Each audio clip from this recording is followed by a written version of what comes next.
Welcome to another episode of Angels, Positivity, and Love. Amazing guests from the world over, incredible backgrounds, incredible journeys that they're still on. But because of those journeys, because of their ability to pay attention, maybe slow down out of here to be here, most of them are healers in one form or fashion. They might not call themselves that, but they're so present. They're so doing what they love to do. They're passionate about something, and maybe it's through their books, their own shows. We probably had 50 to 60 show hosts on that they're helping others, and they're helping others feel comfortable in their own skin to handle healing, trauma, pain, just owning the skills that they've got. And that's exactly who we have today from Saskatoon, Saskatchewan province in Canada, the largest city in Saskatchewan. We have LISA Richmond. I'm super excited to have her on the show. LISA, welcome. Thank you for having me. I'm very happy to be here. Well, we're very lucky to have you. I know your energy's a little stretched today, but we're going to do great and keep this the easiest, most fun interview you've done. I'm just going to mention a touch of your background, and I'm going to Okay. sing your praises or do the highest accolades I can. You're an intuitive medium, spirit guided healer. You've got a background in mental health, family focused counseling, plus yoga, and many other areas. You've walked a beautiful journey, and I feel like it feels like there's three lifetimes in one. What it means is you've evolved a little, shifted, transformed.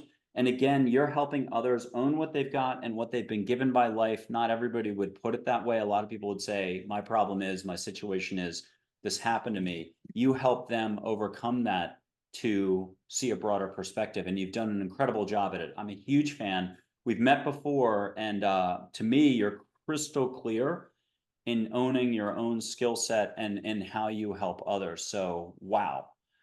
Thank you. Thank you.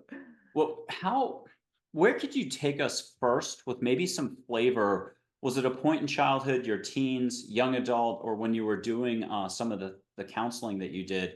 When did you have sort of a, whoa, the universe is way bigger than I ever allowed for, and I've got more skills than I realized? How did this all come about? Well, when you talk about it being in a three-step system, you're bang on with that for sure. Because I have to say, like a lot of other intuitives that I've spoken with or heard, they've had the gift in childhood.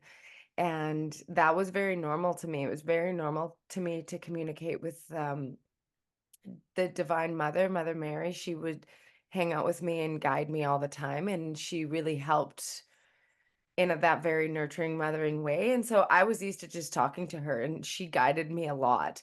And then I was very sensitive to spirits, and so whenever I'd walk into a house, I could always identify where they were. And um, also, what I didn't understand at the time, because again, it's like it's normal to you, but you can't really put it in words, was that I saw energy around people, and the energy around people, their auras, I didn't necessarily like visually see the color like I would, like, oh, that's red.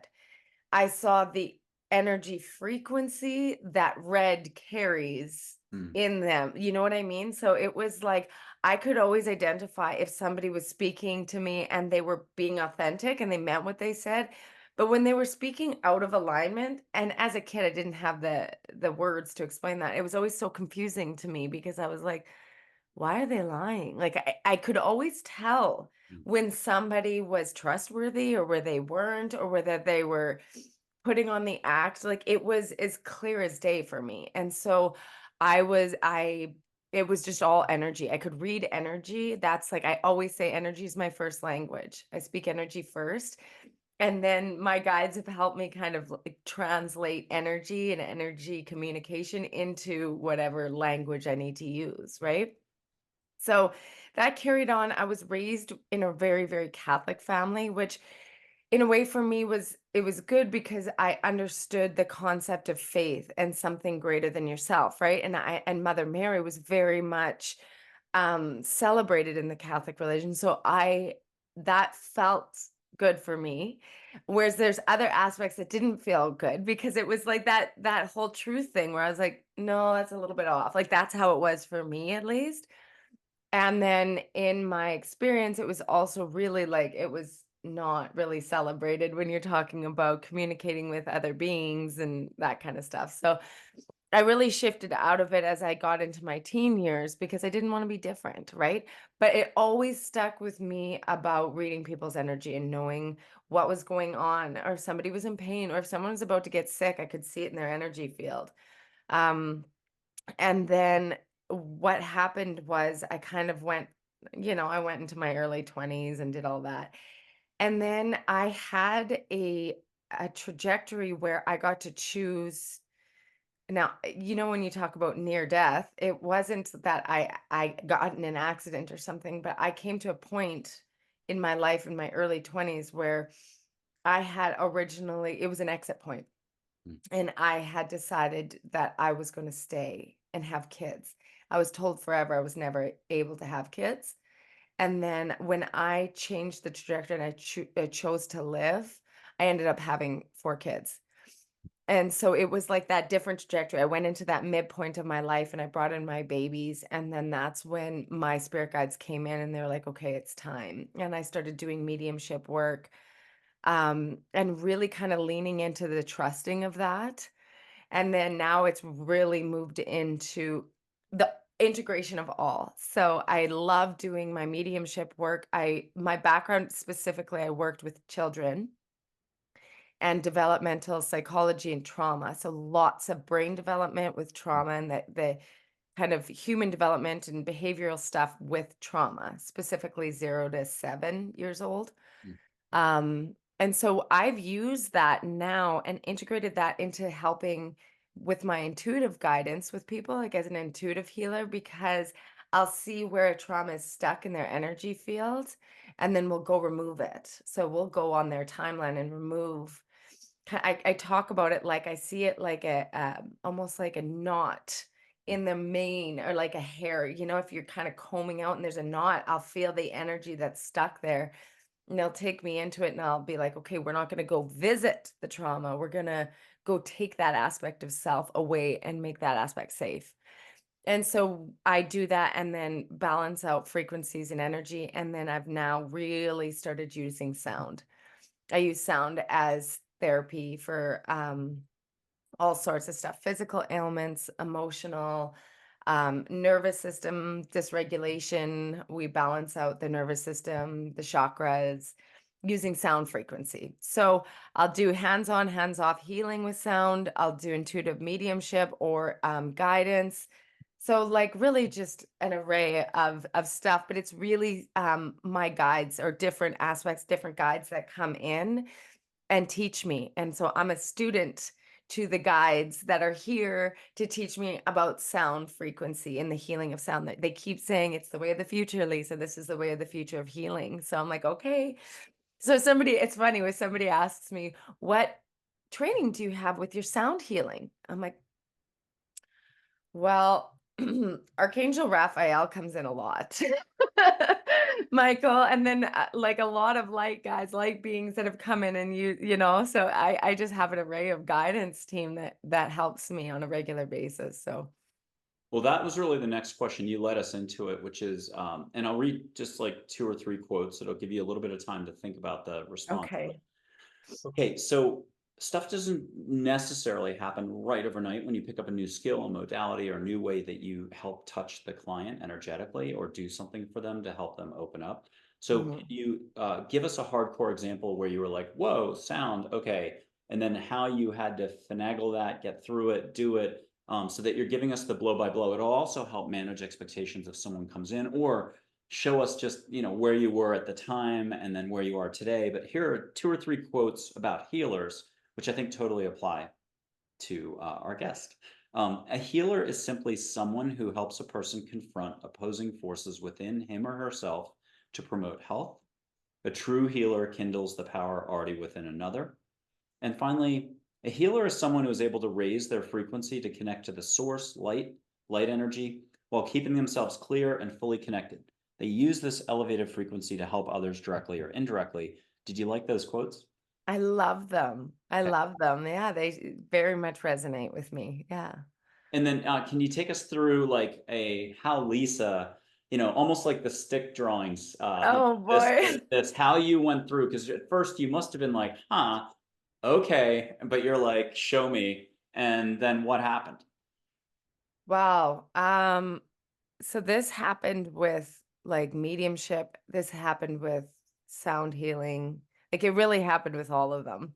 Um, so I'll lean into the sound healing. So I remember one of the first times spirit was guiding me into using the sun and the sun codes as meant like building a frequency in order to bring in like a healing vibration. So I like just charged into the sun, and then I had my client come out and lay out on the grass actually. And I created an energetic like pyramid over her abdomen because that was what was in pain. And I just guided it and I brought in source energy in through that. And then all of a sudden you could just see her move like that. And she's like, "What is that? Like, what did you put on me?" She said it felt like a crystal ball almost like rolling back and forth on her abdomen. And it was just these codes coming in and I could just feel it burst through. And then it was like regulating out and I was using my hands. And one of the coolest things that happens to me is that I start chanting, depending on which energy I'm working with, I'll start speaking in that energy. And so it'll be completely a different language. And so I'll be chanting in whichever energy or language or light language that is within resonance of the energy being used for healing. And so I was crying and she was crying just because it was just a lot of emotion. But she had like no more symptoms after that. And so that was really cool because it was a one-time gig. And that was one of the first times that spirit was like, just trust me, just use it. So then after that, I'm like, okay, I can do this. So then now when my clients come and I put them on the bed and I like call in and I ask permission to their energy field and I call in the guides, who comes through is always different. Sometimes it's this beautiful chanting or an indigenous culture, and I hear the drumming come in, and I'll chant in that language. It's always a different language, so which is really neat. And my voice then, because like I'm gonna be honest, I'm not a good singer, but when I'm using my voice as a tool of this sound, it's completely different. And I think sometimes like I wish I really could just tune into that on a regular basis, but when I'm in my zone of healing and I'm connected to source and I've locked in like what you said, raising my vibration and connecting in with source, then it all just comes through a little differently and they can always feel it. It's always like an array of colors that come through with them, different crystalline energy, and then obviously the different tools I use for sound. And then I'll sometimes if I'm guided to, not always, but sometimes I'll paint then using the colors and like it's almost like a visual representation for the client of the frequency that we used for their healing. And so like a little canvas and then they can take it. And the feedback from that has been really great too, because they're like, this holds that same energy. Even people who aren't big into energy, they're just like, I put this in my bedroom or I put this in my meditation room or wherever they put it in order to like connect with that same energy. And so that was a really nice thing that spirit guided me to. So there's a really long answer for you. Oh, that was a great answer. I love the flavor.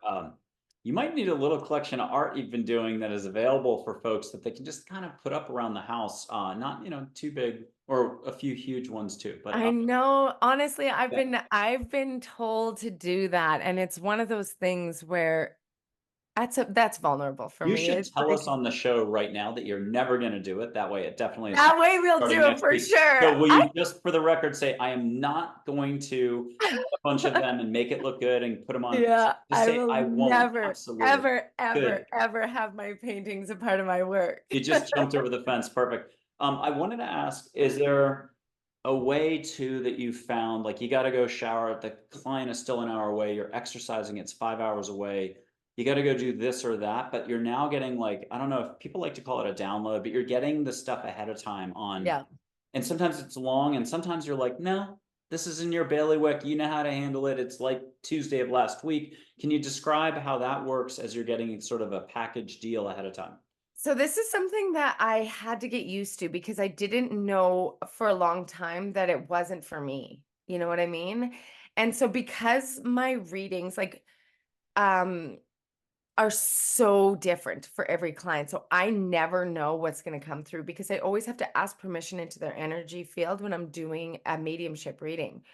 And then only after I'm gained access into their energy field is when the stream of consciousness comes through. And I never get them to tell me anything. I don't want them to ask anything. It's just like whatever source wants, the reason that we're meeting, kind of thing. And a lot of times then I'll be like, oh, okay, I saw this come up on my feed yesterday, or I heard this song or something, and be like, it was for you. This was for you. And then I'll always put the pieces together.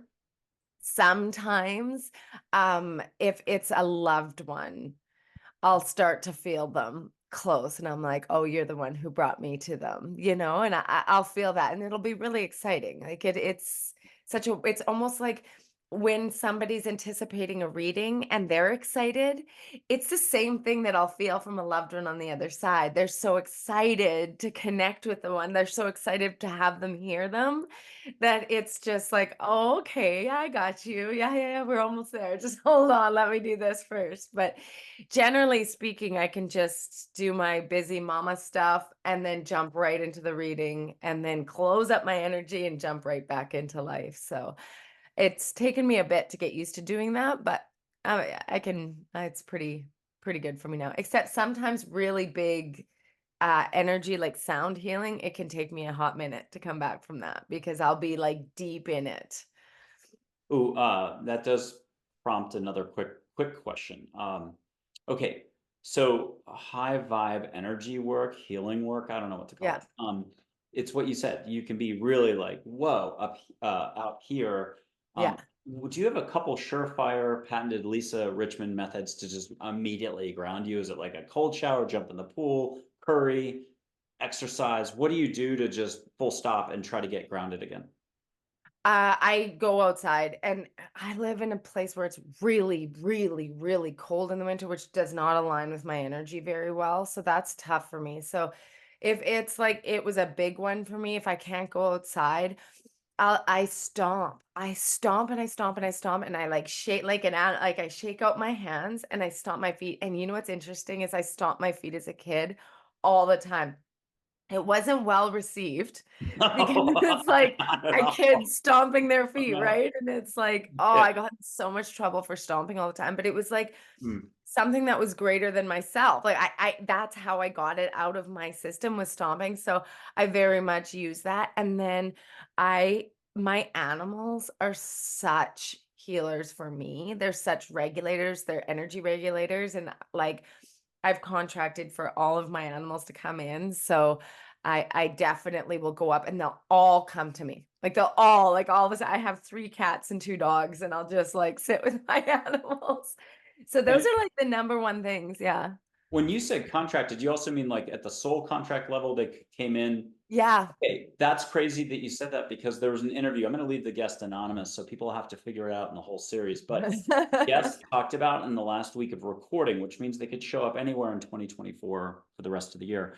They talked about how they lost a cat that they absolutely loved, and they were so upset that they were even like a little vicious about it with the universe. They're like, how'd you leave me so early? And they were just like broken because they loved that cat.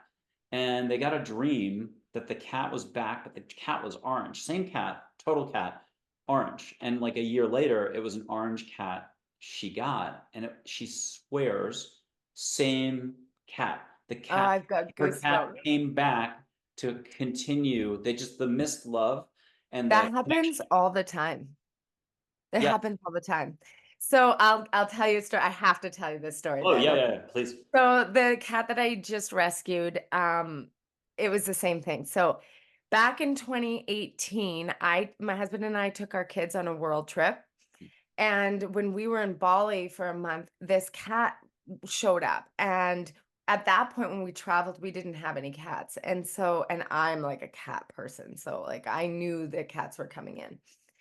And this cat, we called him Thunder because his meow, he was calling us. And so we were at this villa, and there's this woman there that helped like take care of the villa. And she's like, oh, this cat, like they don't have a cat. I don't know, like just kind of leave it. We're like, no.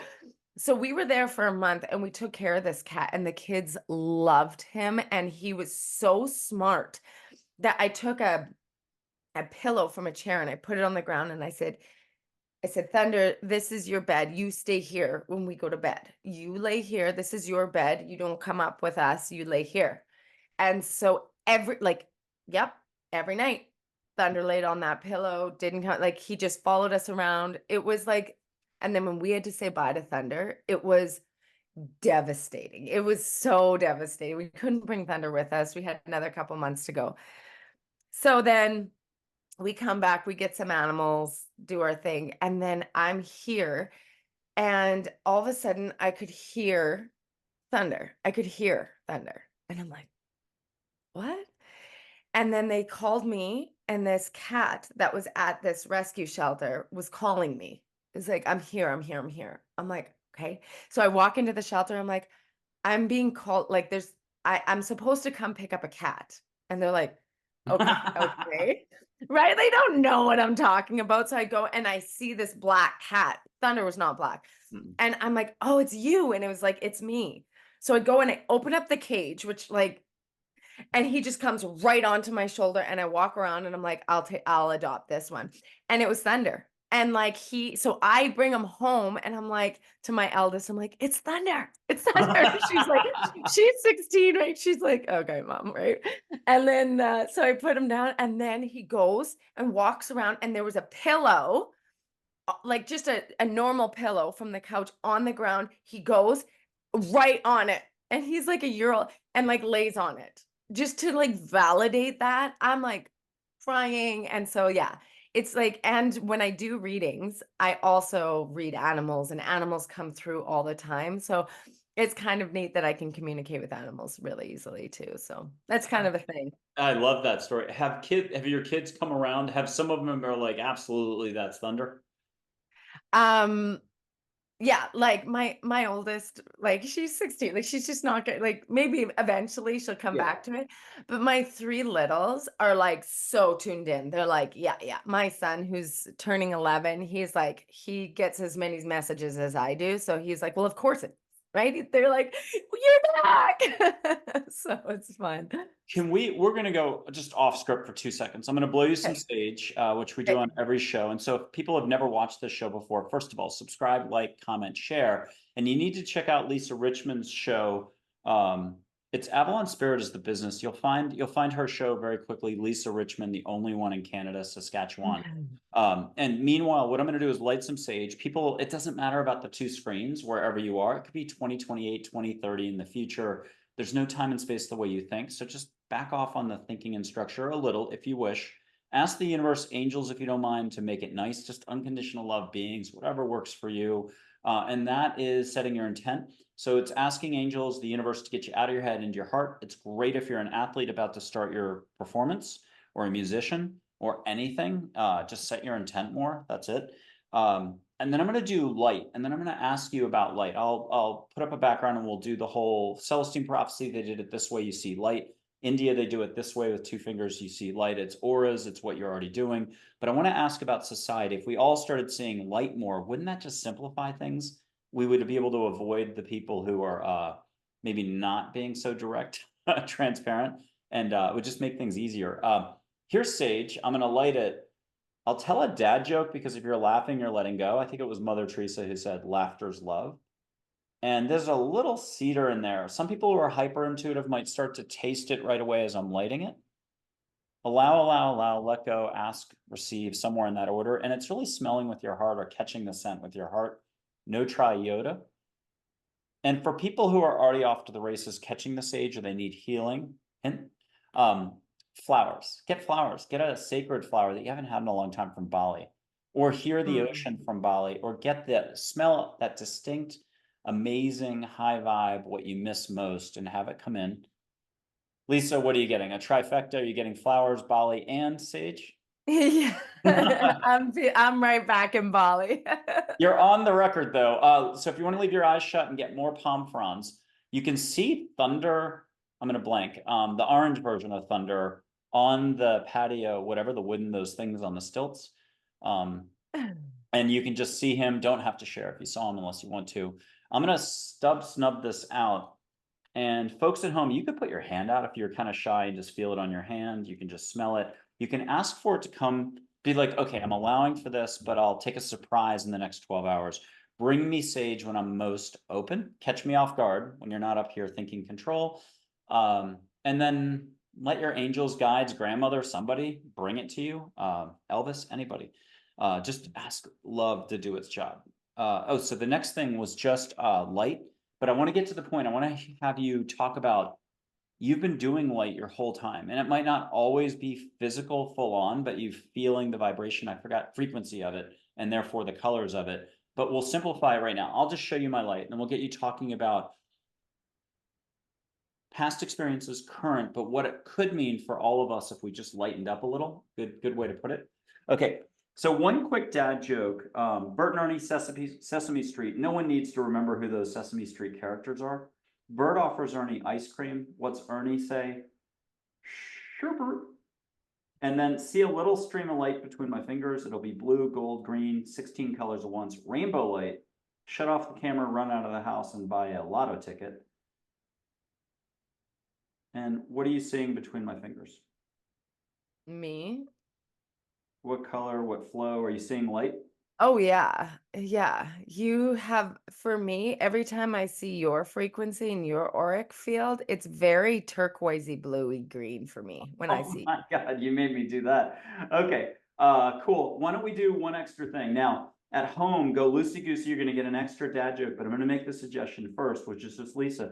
Why don't you ask one of your favorite surprise angels, so we don't know who it's going to exactly be, to make a little heart come out of the flow of the stream of light? And if it's Joy, it'll be a pink heart. If it's Charlotte, it'll be blue. Michael, it'll be white. If it's Min, the oceany one, it'll be like white with little flecks of sea spray in it. Can you get a little heart or a vortex or some sort of extra bubbles coming off of it? Yeah, you know what? It's like a very like malleable kind of golden like, well, like almost like silvery actually. Yeah. Cool. Yeah. Did you get so a little extra angelic help coming in Oh, to, for sure. Yeah, yeah, yeah. because at home, if you clock your sister over the head and then she's open and you each do it separately and own it, then put your fingers out and you can see the flow, but you don't even have to use you can do all your hands. You can get a ball of light.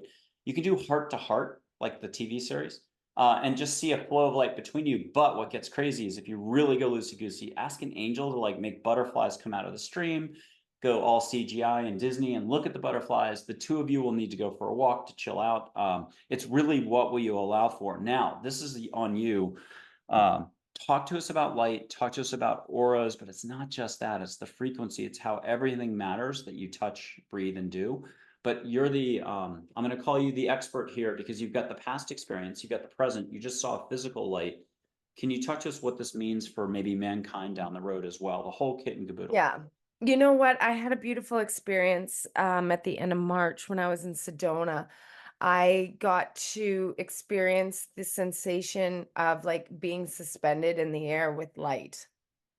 And I was like opened up to this incredible light source, and I heard this booming voice say my name, and all of a sudden I felt like suspended in the air with this light frequency, and I got to experience the light source that connects everything, like as the oneness. So like when we talk about the oneness and how we're all connected by that oneness, I got to feel it and see it in that energy of how everything is like connected with this light source.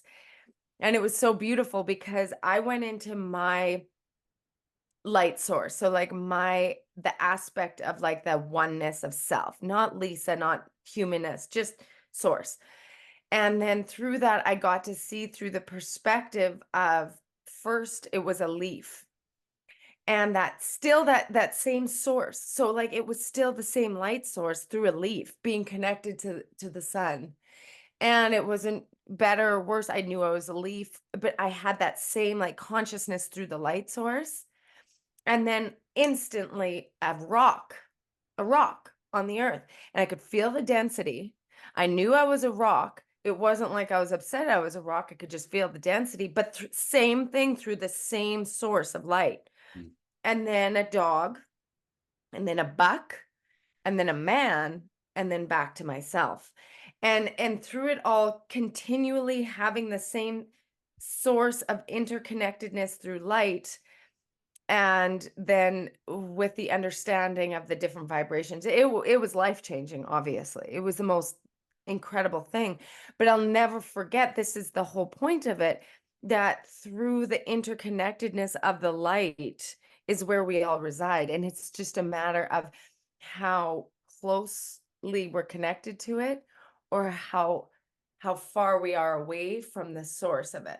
And so sometimes when we come in, how I understand it and how I can explain it through human, obviously it's so much more complex than this, but it's like some of us come out really far from the light and some of us stay pretty close.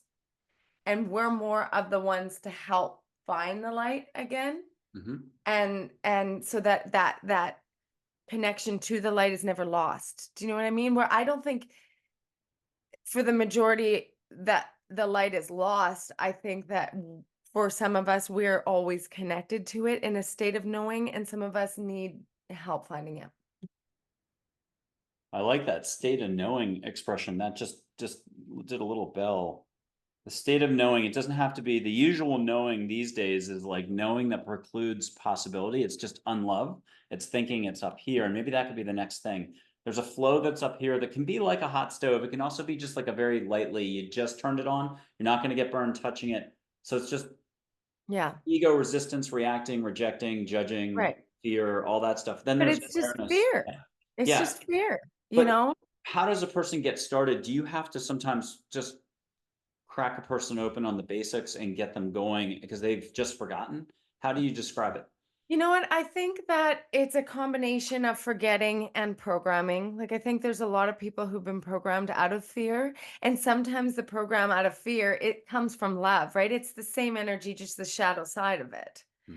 And so if we in our lifetime are guided into seeing the flip side of that fear and can integrate and absorb the love from different aspects that are sometimes very outside of the box for someone that is deeply integrated into their program. It could be a big thing that gets them out of it, or it could be a series of small things. It can be an interaction with somebody, it can be a dream.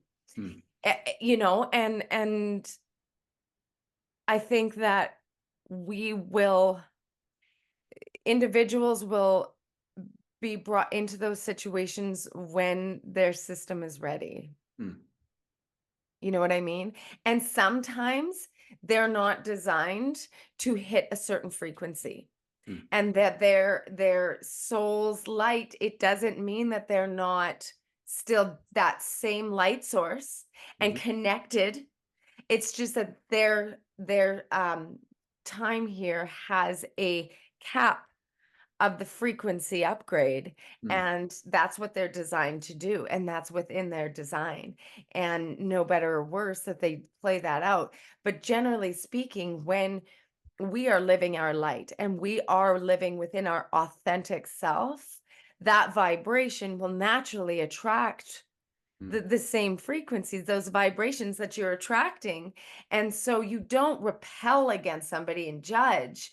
It's just not a natural attraction unless when, like, sometimes when spirit will bring somebody to me, and they'll be like, they'll show up. It's so funny because they'll show up and I'll see that the subconscious part of themselves is there, but they're like, yeah, my wife told me I had to book. Like, they told me, she told me that I had to see you. And in my head, I'm like, okay, well, spirit's not going to send me you unless there's something here. And then by the end, they're deeply connected to their childhood self that has done some incredible healing. And maybe that is a total awakening and maybe not. But I can see then the frequency completely change around their energy field. And it's not me, Hmm. it's this source light that comes through in order to connect with their source light, in order to raise the vibration for their existence, right? Hmm. Okay, now this has never been done on the show before, but can you pay yourself a compliment? But you have to grab the Lisa from 7, 10, 15, 20 years ago, who's just Oh. hands on her hip, looking at the new you and saying, holy, okay, what would the old Lisa say about you in a complimentary fashion, like I'm gonna be her, or like, whoa.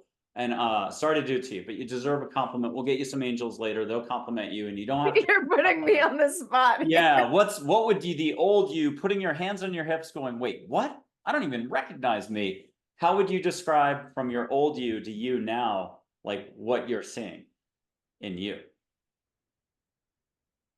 You've come a long way. There's the Virginia Slims, that cigarette company with the old ad. You've come a long way, baby. I think that applies. Yeah, big time. That would probably be the one. Yeah, it would be the one because I think the biggest thing at that aspect, the aspect itself that showed up with that was like, okay, that makes me feel better kind of thing because she was so unsure of who she was. Mm. And she almost like looks at me now as like, yeah. Oh, I was brave. I Yeah. actually did it. Yep. Yes. Thank you for Good. being brave, you know? Okay, you're gonna get a list of like 10 or 11 words. They're not the cliche words, they're really important words from like spirituality, self-help, transformation, our journey. But whatever resonates, you get to run with here. So Okay. angels, duh, they exist? Yeah. Okay, they exist, right? Yeah, of Okay. course. Positivity, love, which of course I guess was my show. So kindness, attention, compassion, appreciation, gratitude, allowing all, opening, openness, or last one to make you laugh. Remember to remember if you can remember to remember when you remember. Which one do you want to run with? Compassion. Okay, I mean, there's a trillion layers and it changes all the time. If you had to get held to one or two definitions, how are you going to describe compassion in your day to day or helping others or whichever way?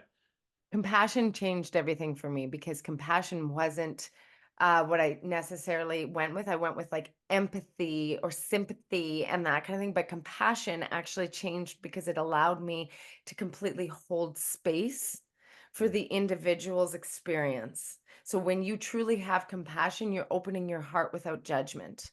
So you are you're meeting the individual, that light source, where they're at in a space of non-judgment. Mm. Okay.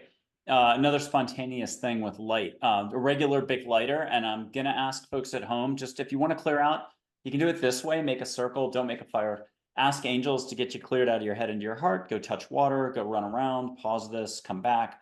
Either way, this is the easy part. Just name any color you normally see in a flame. So like, is that white, gold, yellow? What do you see, Lisa? I see like golden, golden. Okay. Now ask angels to come in the universe, consciousness, compassion, and ask for extra anything. You're you watching at home. If you want little butterflies, bubbles, hearts coming off, I mean, that's pushing it, but who knows? No ayahuasca involved. Okay. And then so make your request. You got it. Yes. Now, what are you getting around the light? Like a different color, or do you think that Are you the getting any shapes? extra things that are not the big lighter? I'm getting the golden sparkles. Okay. So it wasn't the lighter. There was something extra happening. Yeah. Okay. Yeah, exactly. Okay. Talk to us about one of the following: yoga, trauma, pain, flipping the pancake and letting everything be simple in the approach instead of holding on to it, which is what you help others to do. Which way do you want to take us? Trauma, pain. We tend to, as humans up here, hold on to everything and it goes into our story and Yeah. repeat it. So we have to relive it all the time.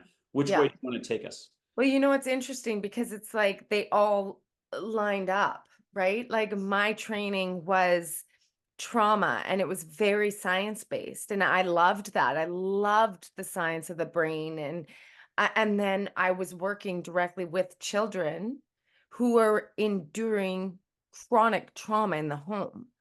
So here I am doing my thesis, working with them, and my trauma came in and it took over my nervous system. And so I had to completely let it all go for a minute.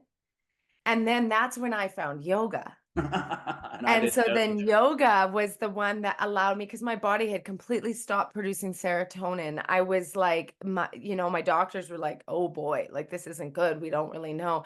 And then that's when I that's when everything changed. That's when everything changed. And I found yoga, and I went and I did a little pilgrimage, and I got my training, and then I learned about the nervous system, and then I learned about chronic pain being held in the body because of trauma.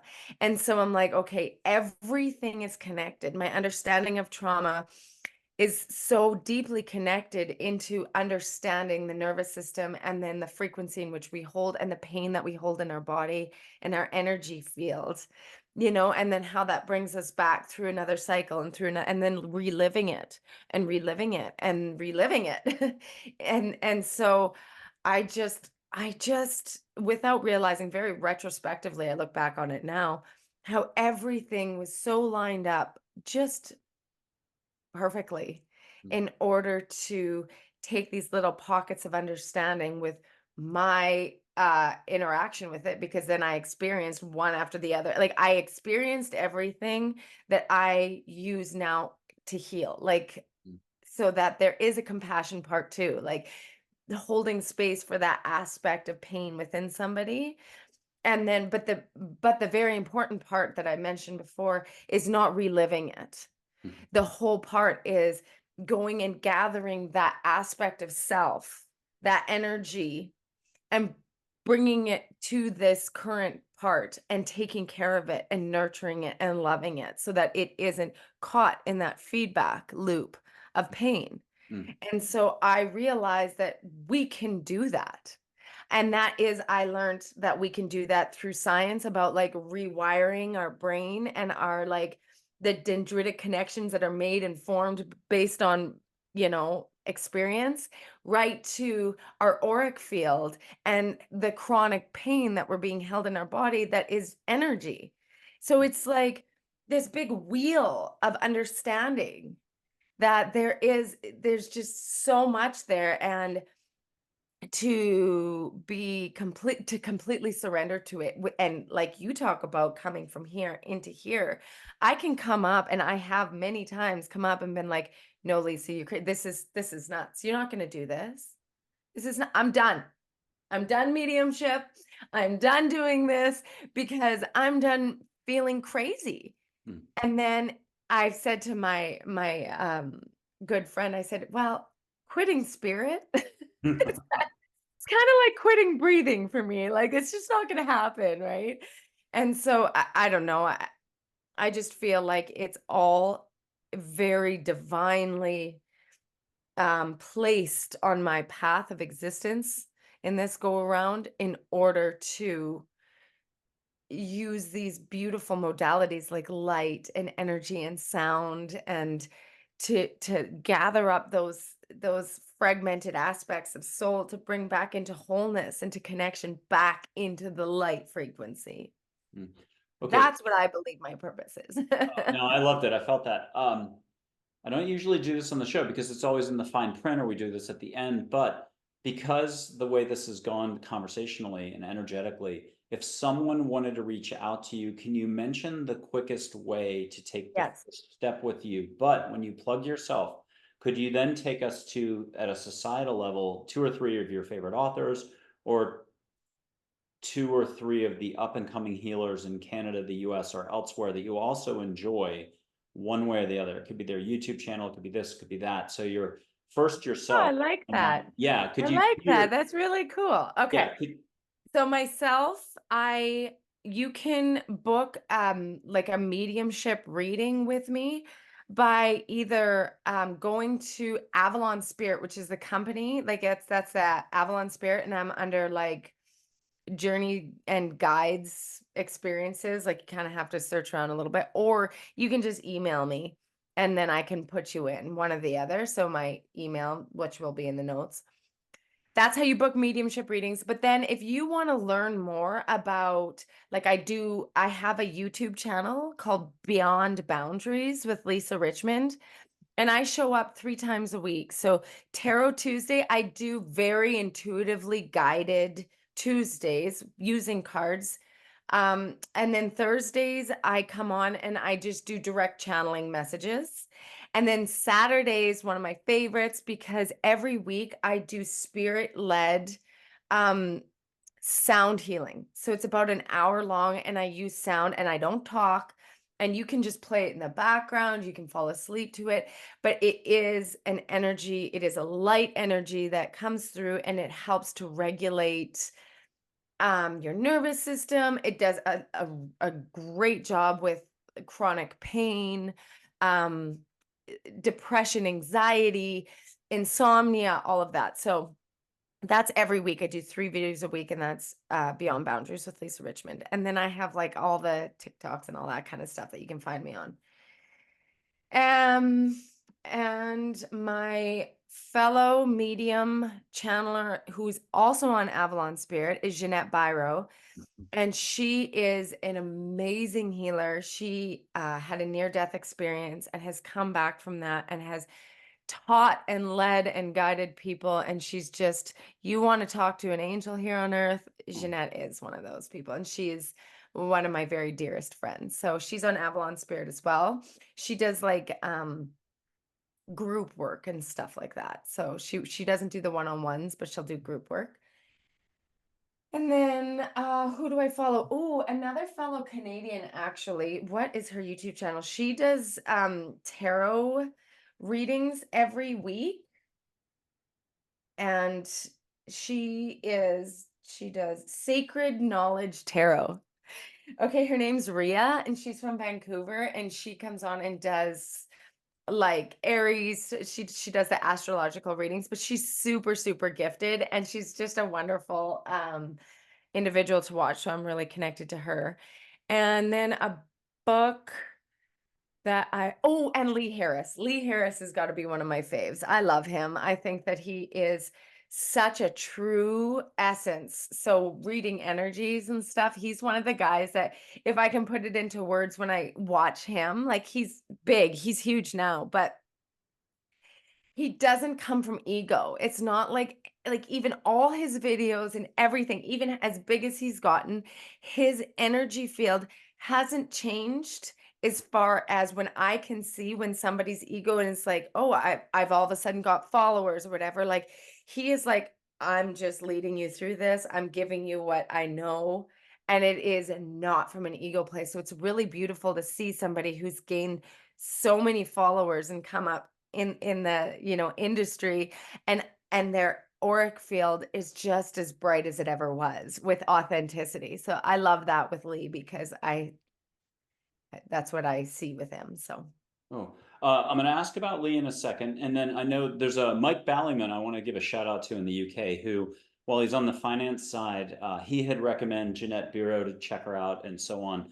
But he used to run like some sort of it was a website on sacred knowledge, spirituality across all cultures, practices, countries. And I would love for him to come on. He's a super genius at this stuff. When you describe Lee, could you go big picture and describe what you think his role is for humanity, mankind? How he's plugged in, connected? Is it more at a cosmos level? Can you put more words to it to paint the picture so people might feel more comfortable checking him yeah, out? yeah, he definitely is a light source. So like obviously with you working with angels, when I'm reading somebody's aura or energy field, I'll be like, oh, you're from the angelic realm, like Jeanette. Or she's also gone very cosmos since her NDE as well. But um Lee is a light being that comes in with a direct source messaging and energy field from like that cosmic consciousness. And he has gotten earth, he has like earth a earth guidance team that helps him here on earth be able to like maintain the frequencies here on earth because it can be hard for people who have come in and who have not done a lot of earth lives. And so lots of times when they're here to spread the message from source, they think, okay, I'm going to come in and do my mission, but then it's really difficult to maintain the frequency here on earth, right? So he's got an extra guidance team Mm. that helps him be here on Earth. Oh. And so that's really cool to see too. But yeah, he's got such a light aura. Like his aura is, you can just like, oh, that's a star seed. Like that's a light being energy field for sure. And that's the direction we'll start talking about next, which is I've certainly known about light beings. There's a lot of lingo, and it to say Yeah. 13 It's years of this, all just words that we yeah. have to give. Yeah. But I just turned 56 in February, and the point of this is I don't know how I got through life. I don't know how I got through 4 years at Andover, Middlebury, Wall Street. I do know public relations. I was passionate about connecting people. I feel like I do the same thing today, but it's all kind of a blur looking backwards. And I'm like, oh my God, thank God I got through all that. Yay. Yeah. The concept of light beings, the concept of angels, the concept of Carl Jung, Einstein, Socrates, Seneca being around, India figures, Native American chiefs, something that, I mean, there's constant growth and expansion, but something that's thrown in a bit of a twist in a good way since you and I last spoke is angels have started talking about their backgrounds more. Now there's a lot of angels, like hundreds, but and not all of them will have a cosmic background necessarily. Mhm. So the very first one, Dale said he's got an Andromeda background. And Mm. I described him as Greg Kinnear, down to earth, very endearing. But with that, Penelope did the same thing, Andromeda. Charlotte said Orion. And I've only gotten so far. There's a few angels people that they've shared their background with, but I've been like, no, if I'm supposed to know it, I'll hear it. I'm learning. Min, my guardian angel, who's a guardian angel to probably 80,000 other humans. I had another guest who's like, that's my guardian angel. She said Sirius, and I'm not trying to be too serious right now, but can you talk to us about that component that, yes, it's bigger, the universe, the cosmos, multidimensionality, interdimensionality is huge. How do you describe this all? Well, that's a pretty big question. Yeah, it's just an eternal question and a little but is there a way that you not grasp it, but the way you flow with it that just feels good to you? Yeah, well, I think for me, it's again, like it's all been these experiences that I've had. And my experiences with interdimensional beings has been quite extensive because, and it's again, it's beautiful that right now people are actually starting to talk about it and they're starting to share their experiences, which has come a long way. But essentially, we are just a mixed bag of star beings like that have formed to be humanity, right? That have evolved and then had to start again and the whole bit, right? But yes, obviously, like the human race, we generally come in from uh different places. And so when I like link into someone's higher self or overlying self, I can see where they would come from generally or where their guides come from. And so um and lots of times I won't have like the name from it. I'll be like, oh, I don't know, but that you're new here. Like you're not used to being human. And so your team is saying to you and they're confirming that they're continually helping you to be human so that you can help with this, right? And essentially, especially now because humanity or like our earth consciousness is raising so quickly, and so we're raising into a frequency that is starting to be able to communicate with these higher frequencies as well. So they've always been here. We're just starting to raise our frequency enough to be able to understand and communicate with them. Oh. And yes, we do generally come. And when I meet somebody who's from the angelic realm, I'm like, oh, like, yeah, this feels really nice. You know, the Arcturians, they have a very specific energy. Syrians, very much. Well, can you slow it down though and just I had Lily Nova on. Her episode is not aired yet, and I don't know when you're watching this, audience, but Lily Nova really broke it out on Arcturians, Syrians, people from Orion, Andromedans, so Pleiadians, on. Yeah, probably Pleiadians. Pleiadians. And I've got to mention, I'll throw myself under the bus, but yes, people can now meet Pleiadians. I'm helping people see Pleiadians, chat with Pleiadians, and this is all since we spoke. Plus, That's where I'm from. yeah. Oh, A okay. So I Pleiadian. didn't. Two Atlanteans who are really nice, a male, female. Haven't gotten their names yet. She's a healer. He's more, I don't know what to call it, leadership wisdom. And then Lemurians actually exist, but I only that's the only one that's just light. Maybe Seth from the 1970s, that light being. You're not going to get them in body form, but everyone else will show up full on for you. Can you talk to us? When did I you first? actually go Yeah. deep into the Lemurian energy, to be Okay, honest. so tell us something about something, because this is educational for me. I know it's educational for some of the audience, and it's a lot, but everyone's talking about disclosure and they're focused on tech and bodies. And it's so here when there's a broader, bigger picture. How did you know all this? When did you know it? Let's get to that.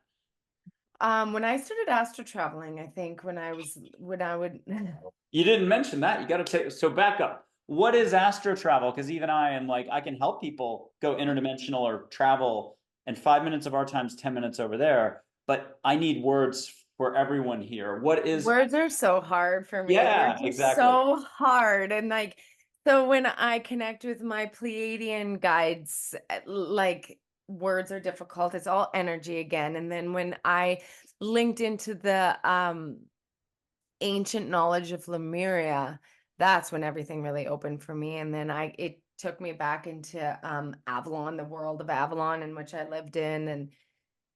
And so it's all energy. It's really okay. So when I astro traveled first, I was brought out into kind of like a cosmic group of beings that explained why I stayed here in my second exit point and decided to stay. Essentially a large aspect of my higher self left, and then I embodied another aspect of a light being that came through from this like council. Mhm.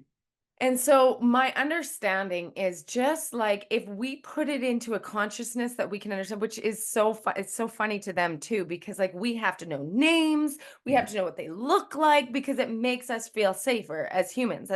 That aligns more with our human ego, that makes us feel safe, which is an unconscious thing that we do because we're humans. Yeah. So, but really in that realm, nothing is that same form. They'll give us form, they'll give us names and all of that to help us understand. But same thing as how I said, like, I don't necessarily see like red around somebody. I see the frequency of red around somebody. And then in my human mind, transfer it into my knowing of the color red. And the same thing when I work with light beings, if I'm working with an Arcturian or understanding or hearing the message from an Arcturian, it is a frequency. Mhm. And how I can explain it in my interactions, this is where I resonate, and my frequency that connects with their frequency, it feels like when I work with Arcturians, they are more like masculine in energy. They have more direct communication, whereas like a Syrian energy for me is a lighter. It's got a lighter frequency, and I'm not going to say more feminine or more like it's just a lighter energy. They show up more with the color blues and the lighter kind of Syrian energy for me. And then the Pleiadians are like my people, like so like they show up very blue to me. They show up in very like in their form, very, there's masculine and feminine, and they're more like human looking but not. So they'll take form for me easier. And it's almost like when I communicate with the Pleiadian guides, it's like it's like my first language again, where when I communicate with Arcturians, I can understand and we talk, but it's not so clear. It's more like bit by bit. This is your information. This is what you know, blah, blah, blah, blah, blah. And a lot has to do with when they're in like the trees or the land, like they're very guardian kind of feeling, where Syrians are more like, we take care of the cosmos. We'll bring in the cosmo energy, and the Pleiadians are a little bit in the middle. They're kind of like when we met first and I was surfing. They're Mhm. like, I surf with Pleiadians. They're kind of fun. They're very colorful. They're very fun for me. Because that's just kind of like my hometown kind of thing. When I do Lemurian stuff, that is like the deepest knowledge, like the most sacred. And it's like not available for many people, Mm. to be honest, because the sacredness of the wisdom that's still held in the Lemurian knowledge base isn't well known for a reason. Mm. So when I visit that and I gain information, it's like some that are able to connect into the beautiful ancient wisdom of Avalon or Egypt. Like if you go into Egypt and you get these downloads, it's not for everyone and it's very sacred.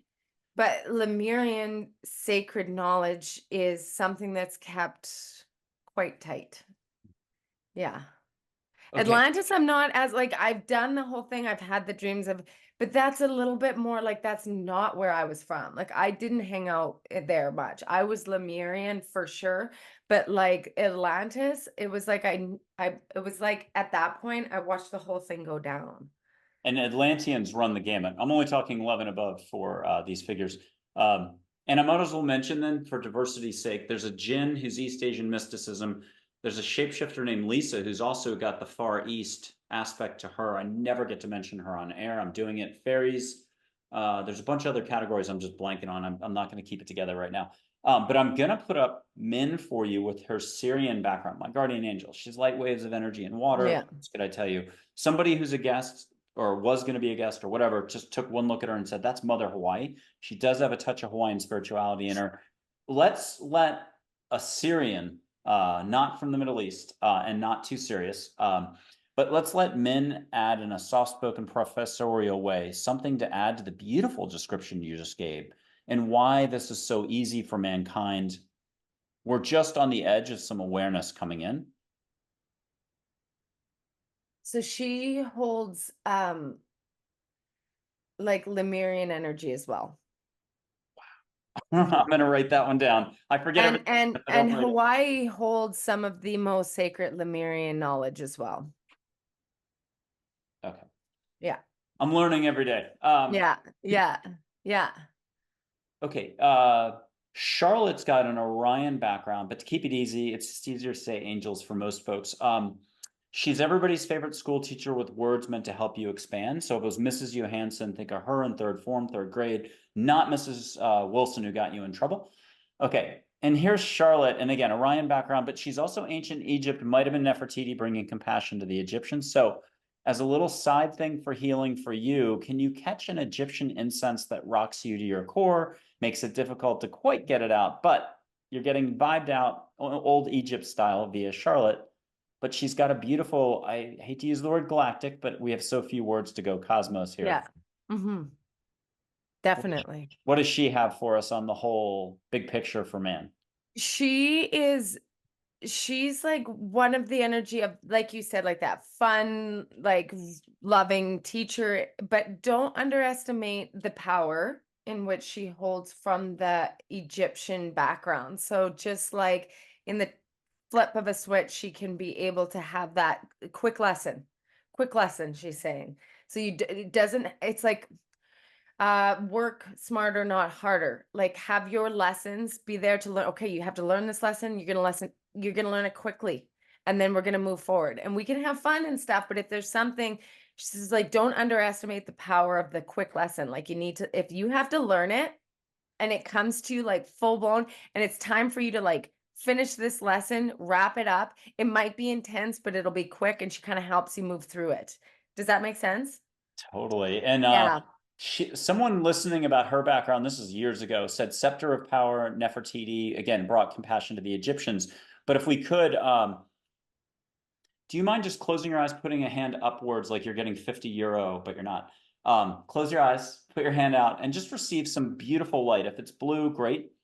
Let some others come in and just get a flow coming in that you go, ooh, groovy, but it's beyond all the words and our current time period. And folks at home, if you want to close your eyes and just receive wonderful universal consciousness love, unofficially, I always suggest breathing through the mouth, like you're at a yoga class and I'm a really mean yoga teacher yelling, breathe. If you're a nose breather, do it through the nose. But either way, that just turns up the volume a little. And by maybe clench your fists, that's thinking, being in the neck above, and then open your to palms. And that helps you physically tell your body, let's relax. Your body's already there. You just have to get out of your head.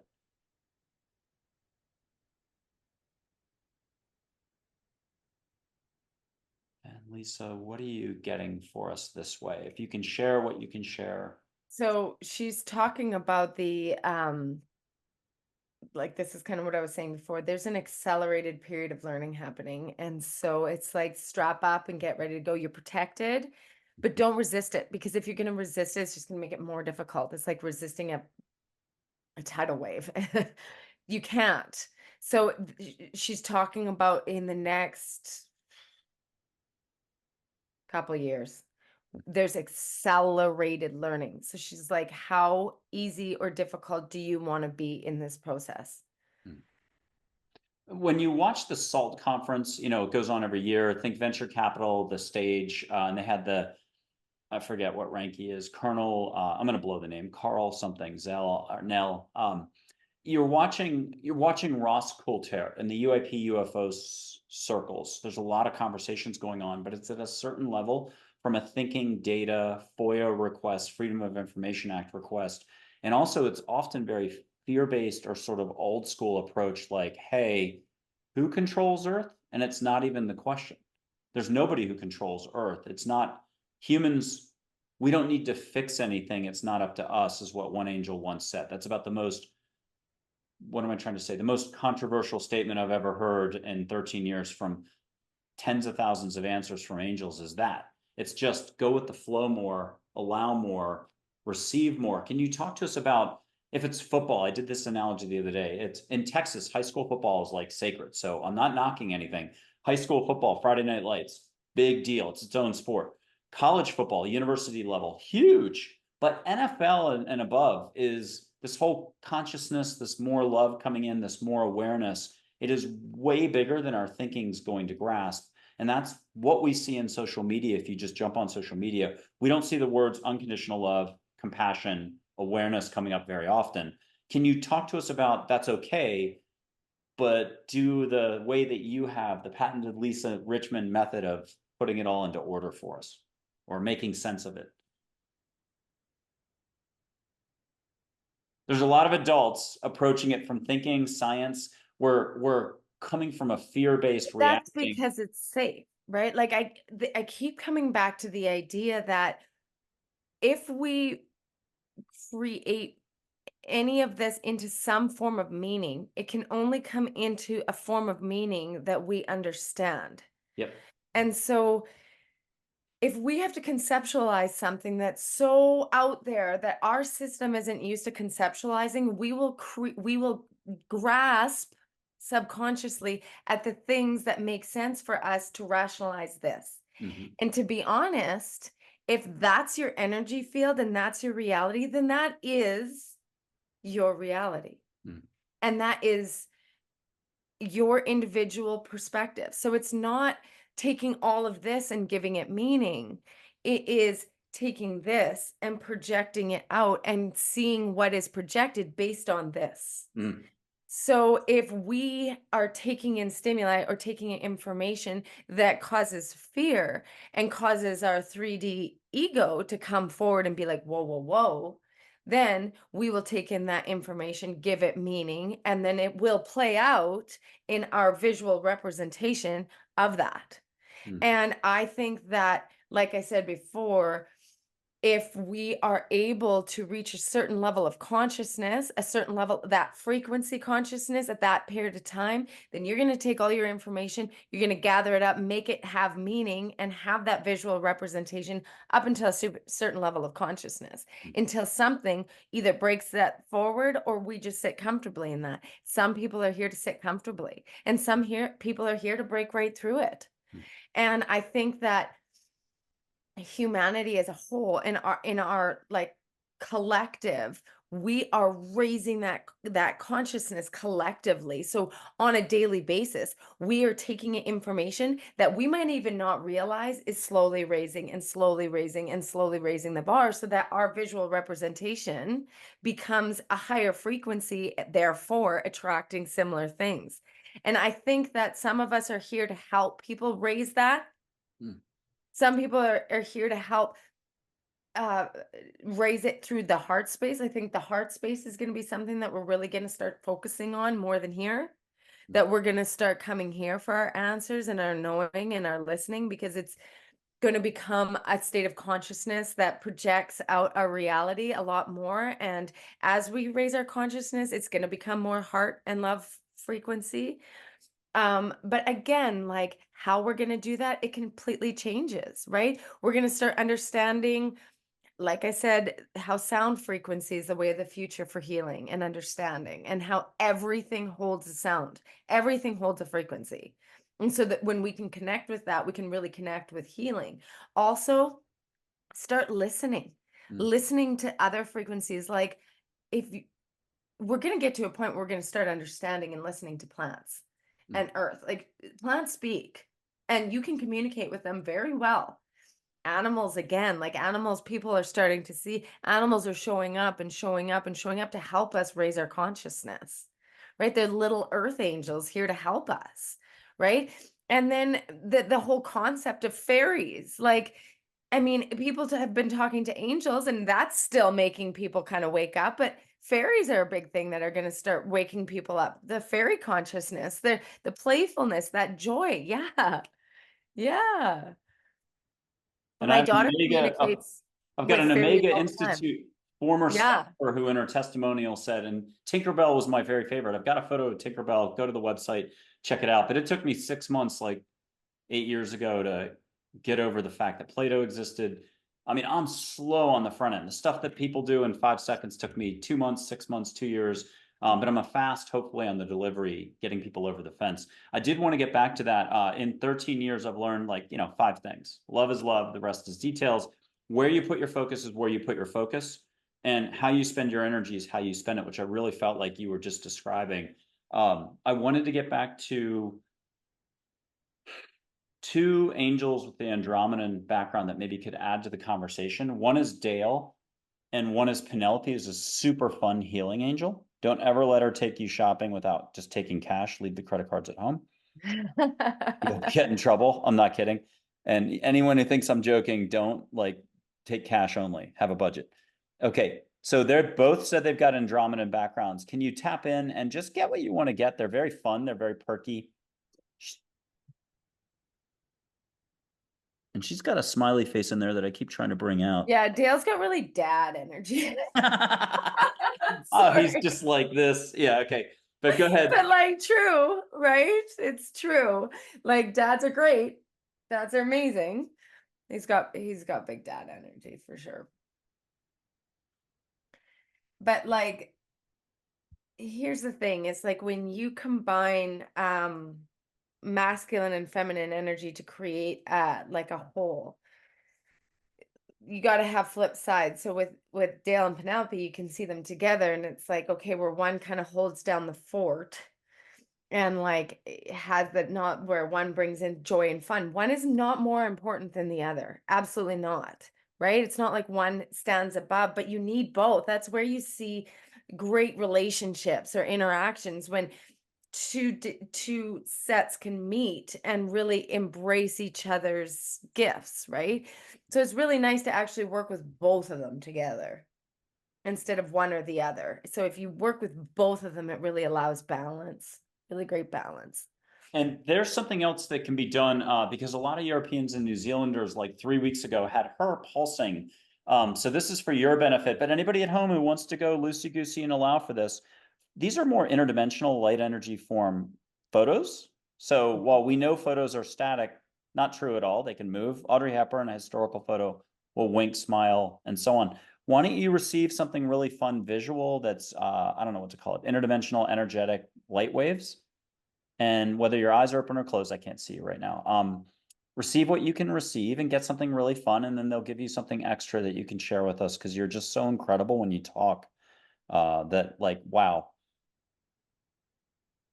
And folks at home, just breathe more on this. The brain wants to lock up and be like, wait, what? What am I doing? Or you're just running with the bulls. So run with the bulls.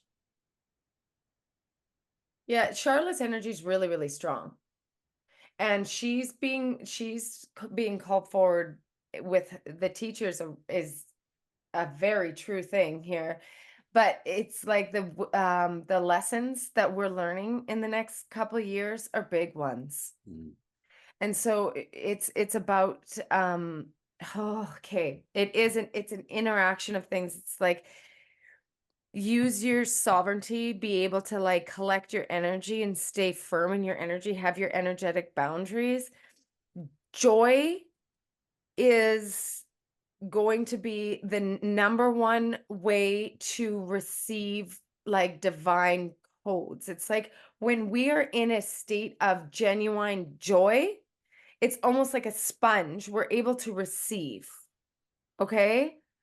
So that's a big one is when these two together, these ones, yes, this is very, very, very powerful. Very powerful.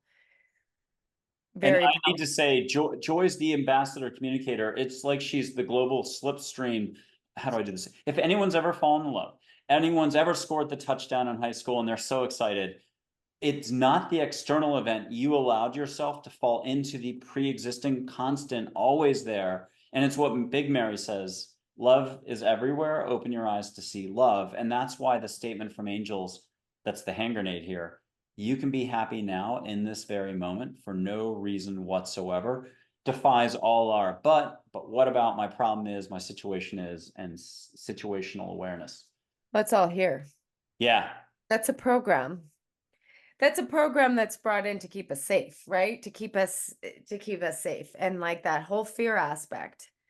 Like I heard somebody said that fear is just again the opposite end of love, but like where people will come in and bring fear, it'll be from their perception of trying to keep somebody safe, right? So like you go into like really traditional beliefs and stuff, they'll give somebody fear because in their perception they think that's going to keep them safe, right?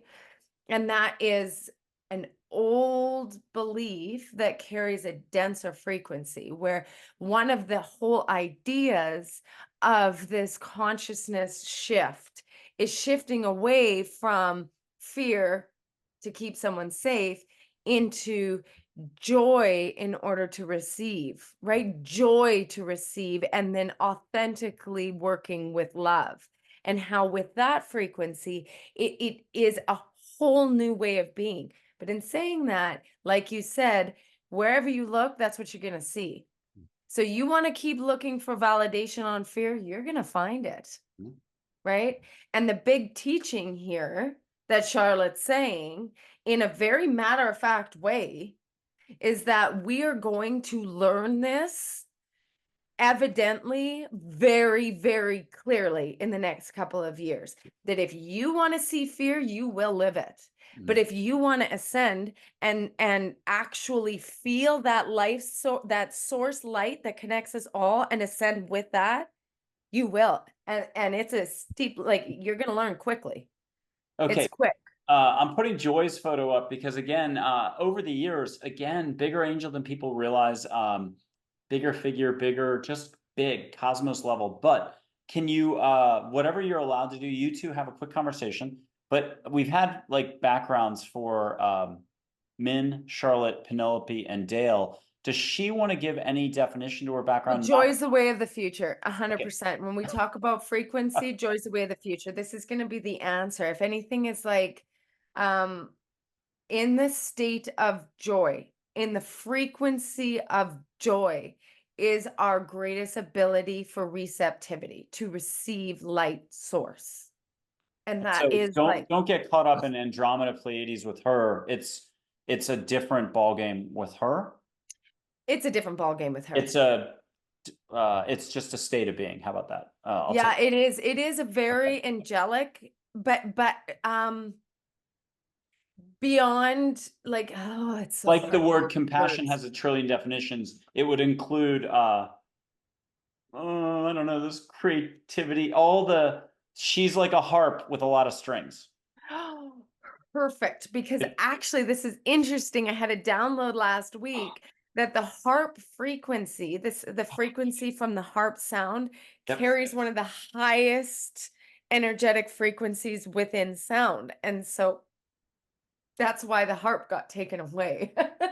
Way back when it became way less, because it was like known that the harp carried this like one of the highest level frequency and healing. And so that's going to come back, not necessarily through the actual harp, but creating that same like energy healing in the harp. But yes, it is like that. And joy is the way of the future. Okay. It is the way of the future. I'll put up 4 photos to get permission for this, because now I'm stepping into just I've had to do this for 13 years. I think we're okay. But just here, yes, this is good. The Pleiadian, I'm gonna slaughter the name. I don't know if it's Eric, Heinrich, it's something like that. There's only one Pleiadian who's coming in right now. Did I get permission to do this? Do you have permission to do this? The answer should be yes, yes, yes, yes, yes. Duh. We gave you the idea.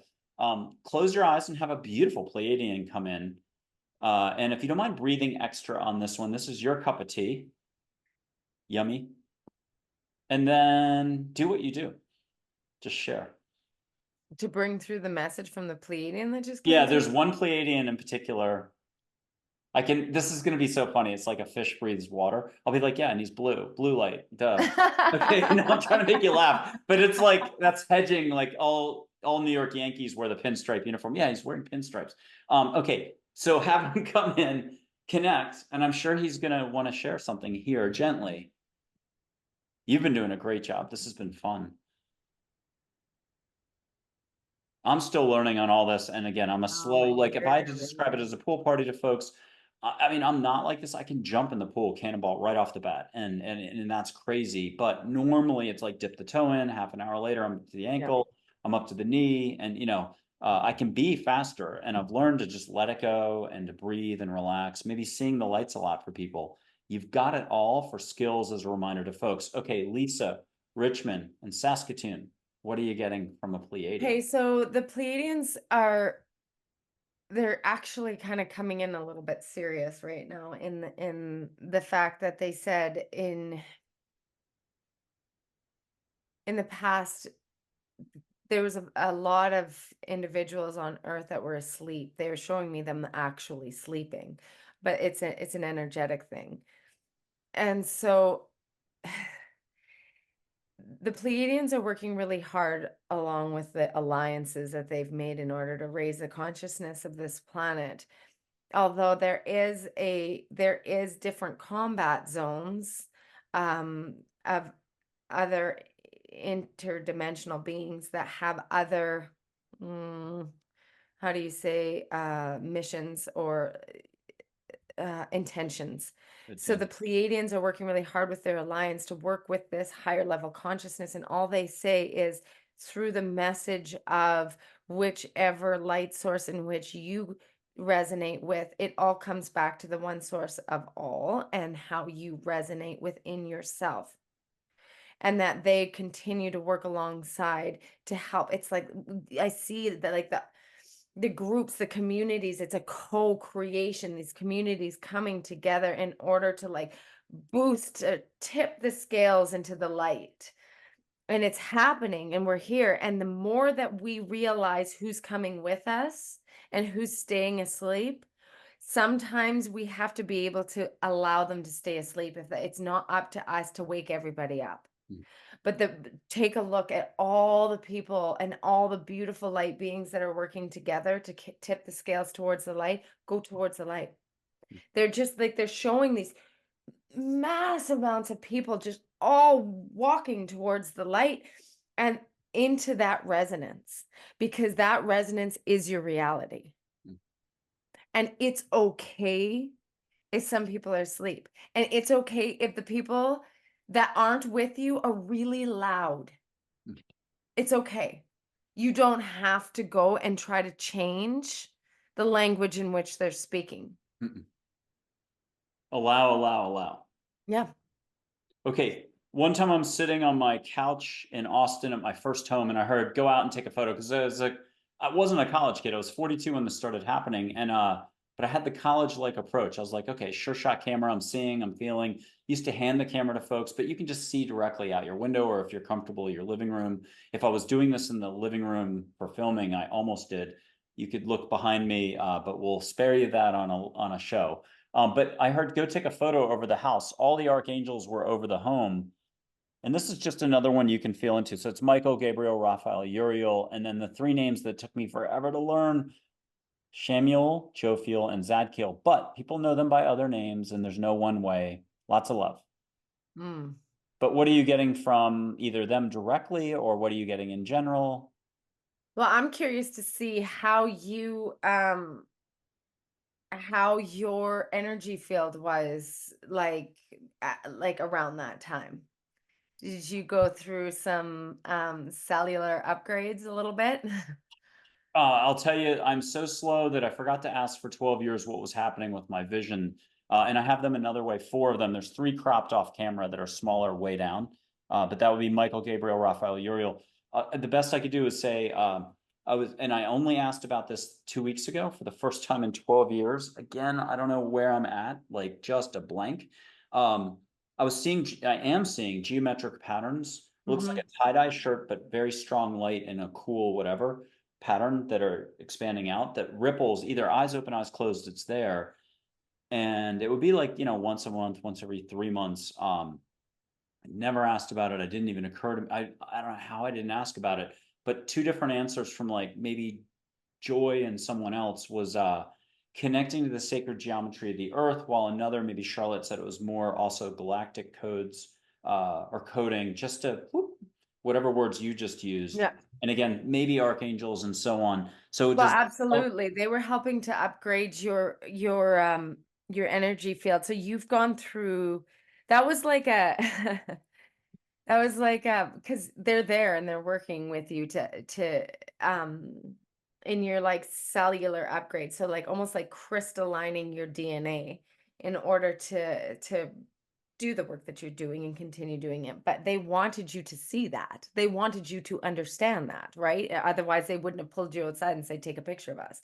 Because you have to be able to understand and know that this is happening without moving into fear, right? And you know the difference. So you're not going to go into fear, but it's like when again, the state of joy and receptivity is going to open up your ability to receive all this upgrade so that you can continue to do your work and going from here to here, right? And Mhm. so all the upgrades that are happening with you, they're wanting you to know and acknowledge and then therefore not move into fear so that you can have that receptivity.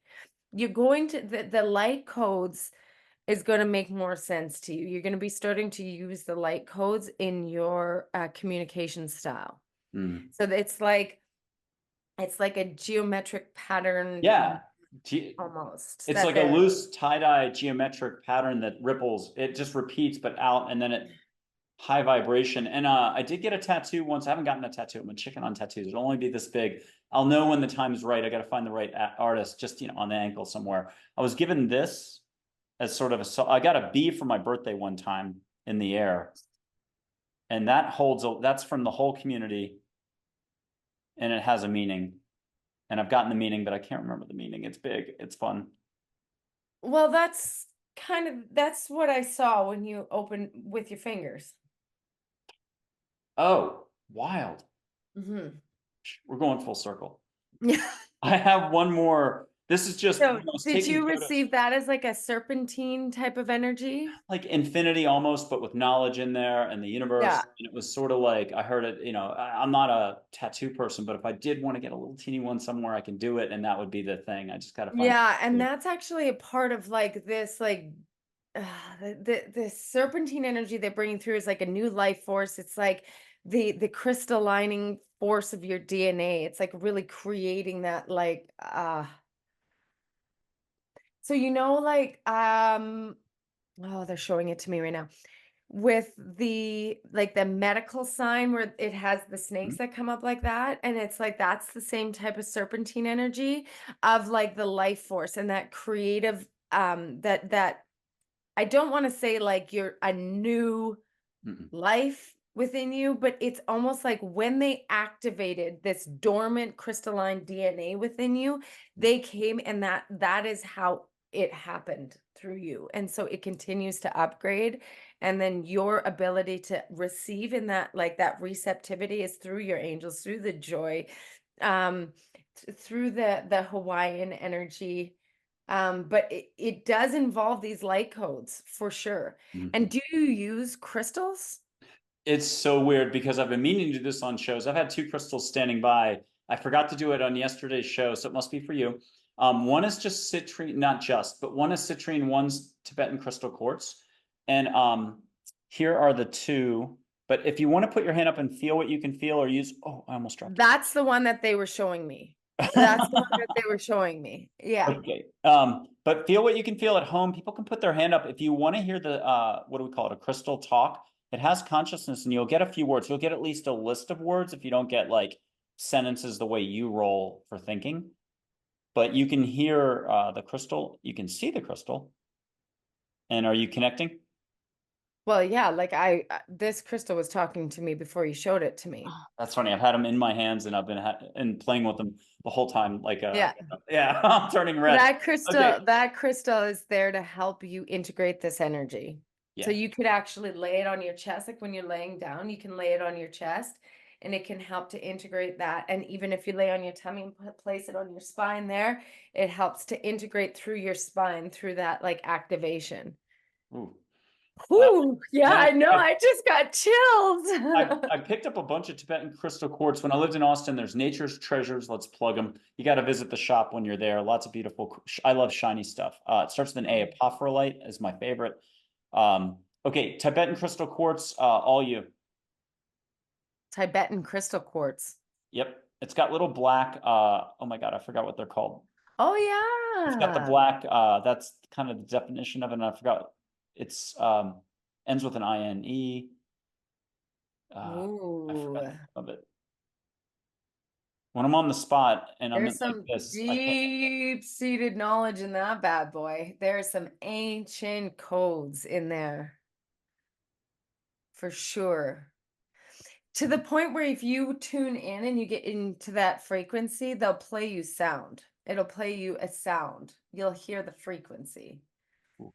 I'll put up 3 Native American chiefs in just a second, but I used to take photos a lot. I'd be meditating in front of my TV set, and it was a reflective IKEA black cabinet with like a mirror-like thing. So you could get, the more you relax, the more, I called it the school bus of little balls of light and a trail of light. Yeah. So it's like balls of light and a trail of light, like a group almost, or individual balls of light, but other shapes too. It's not just orbs. And no matter which community out of 30,000 communities, they all use their own language and lingo, but they're all pointing the same direction, which I think Lisa's been talking about the whole time, which is the heart. More openness, awareness is happening, and interconnectedness of all. With that, with your permission, 3 Native American chiefs who are way down to earth, super chill, they're unconditional love, they're spirit guides.